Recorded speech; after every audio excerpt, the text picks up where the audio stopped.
Boa noite a todos. Meu nome é Daniel. Meu nome é Miguel.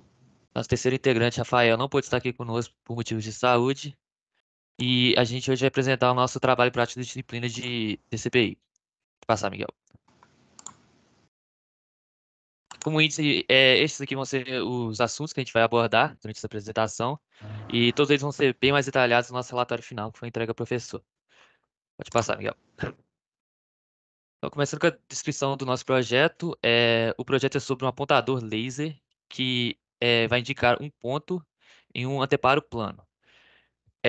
O laser, ele está acoplado a um manipulador do tipo Point Tilt, de 2 graus de liberdade, e esse manipulador vai movimentar de forma a alterar o ponto indicado no anteparo, o feixe do laser.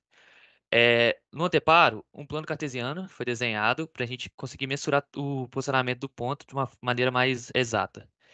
E o nosso objetivo final é ser capaz de controlar a posição desse ponto criado pelo laser a partir de coordenadas x e y que a gente desenhou no plano cartesiano. Pode passar, Miguel. Falando agora um pouquinho sobre a montagem da planta, né? Um dos nossos objetivos desde o início do projeto era fazer uma montagem física. Então, um dos motivos da gente escolher esse projeto foi isso. A gente fez algumas pesquisas e escolhemos aqui a lista dos nossos componentes, que são listados aí. E a montagem final é essa aqui mostrada na tela. Um ponto que vale destacar é que a gente fez uma pequena alteração no servomotor. O servomotor ele vem embutido com um encoder dentro dele, só liga direto no Arduino. Porém, para a gente conseguir ler o valor do encoder e conectar diretamente ao motor CTC, a gente abriu o servomotor e pegamos os terminais diretamente. E, por fim, pode voltar lá, Miguel, mais uma vez? Só falar que toda a lógica de controle é feita pelo Arduino e a gente também teve que utilizar um módulo que chama módulo Ponte H para fazer o acionamento das potências dos motores. Beleza, pode passar, Miguel. Vamos lá, como primeiro passo da modelagem, a gente fez uma análise matemática geral assim, da planta para que a gente conseguisse descrever ela da melhor forma possível nas simulações que a gente realizou posteriormente no Simulink. Primeiro, a gente calibrou, né, foi realizada a calibração dos encoders, para a gente fazer essa relação entre a tensão que saía do encoder e o valor de ângulo que ele dava para a gente. E o modelo dos motores que a gente obteve experimentalmente, aproximando uma função de transferência, que acabou sendo uma função do tipo integradora com ganho. E a gente também fez o cálculo da cinemática direta do manipulador para obter a pose final do laser, que obtendo essa pose a gente conseguia achar um feixe do laser, que seria equivalente a uma reta no espaço tridimensional. Encontrando essa reta, a gente conseguia depois achar a interseção dessa reta com um plano que seria o nosso anteparo, onde estava o nosso plano cartesiano. Aí, a partir disso, a gente conseguia medir o ângulo e calcular esse ponto. Pode passar, Miguel. Falando mais um pouquinho do modelo do processo, a gente consegue ilustrar ele através desse diagrama do Simulink nessa imagem abaixo. A gente pode ver aí que tem dois blocos feitos pela gente. O primeiro é o bloco que realiza a conversão de tensão para ângulo. A gente tem nos dois, no X e no Y. E também o último bloquinho aí que faz todo o cálculo da cinemática direta. Esse bloco também a gente implementou digitalmente direto no Arduino. Então todo o cálculo está sendo feito direto no Arduino. Alguns pontos aqui para a gente destacar é que, primeiro, o processo ele é não linear. Um mesmo delta θ não vai gerar o mesmo delta de x e y. Eles vão variar. O segundo ponto é que o processo é acoplado, que o ponto y ele vai ser descrito em função de θ1 e θ2. E quanto maior o valor, esses valores, maior vai ser o grau de acoplamento. E, por último, é que a gente linearizou o processo no ponto 00, dando degraus na entrada e gerando 3 funções de transferências. Daí que a gente obteve esses modelos. Pode passar, Miguel.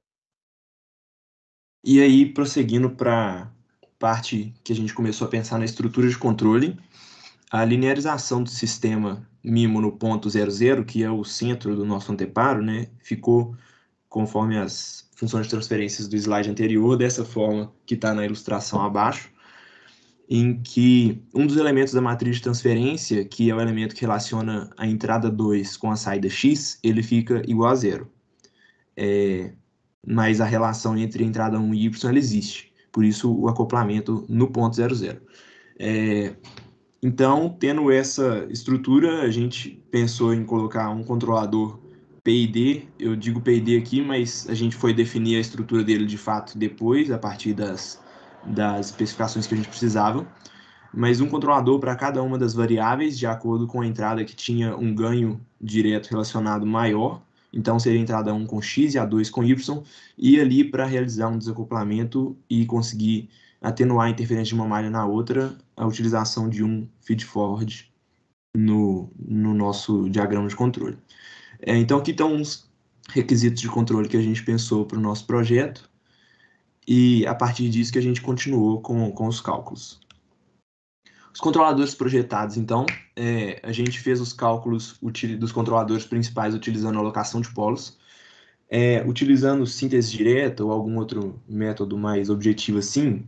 Pela planta ter uma característica integradora, a gente obteria um ganho controlador proporcional.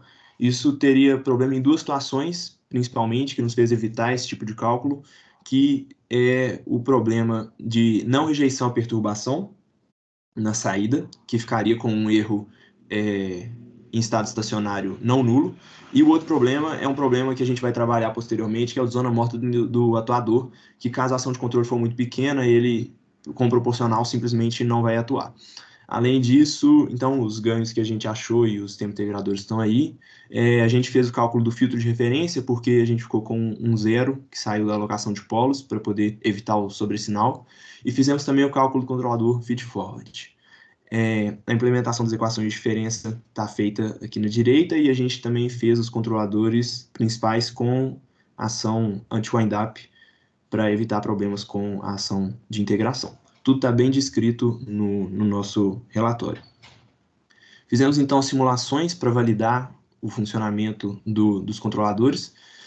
A gente pode ver nas imagens, a gente conseguiu não ter sobreoscilação, colocando o filtro de referência. O tempo de 5% ele ficou um pouco acima do planejado por essa adição do filtro de referência. Foi um tempo maior ali, aproximadamente 10% a mais de tempo, 10 a 20%.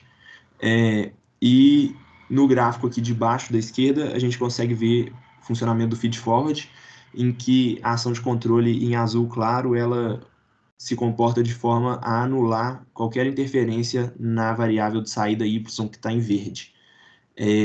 Claro que nas simulações funciona perfeitamente, mas na prática os modelos não são perfeitos. Mas aqui atesta que o cálculo foi feito corretamente. Fizemos então testes na planta real, diversos testes, todos descritos no nosso relatório, que foram de certa forma satisfatórios, mas nos testes a gente encontrou alguns problemas que poderiam ser aprimorados ao longo do projeto. E aí as duas melhorias que a gente trabalhou principalmente na parte real do nosso projeto foi uma compensação de zona morta e uma definição de uma faixa de erro aceitável. Sem esses dois pontos, o controle ele até acontecia, mas o desempenho não era tão satisfatório quanto poderia ser. Isso melhorou bastante o nosso desempenho e está tudo escrito no nosso documento que foi entregue. Aqui alguns gráficos já com essas melhorias. E como conclusão, a gente acredita que conseguiu atingir todos os objetivos do projeto. Conseguimos testar muitas coisas que a gente aprendeu e foi muito bom a realização da montagem física para ganhar experiência mesmo no controle de projetos reais. A seguir a gente vai colocar um videozinho aí do nosso projeto funcionando. E acredito que seja isso. Pode soltar o vídeo aí.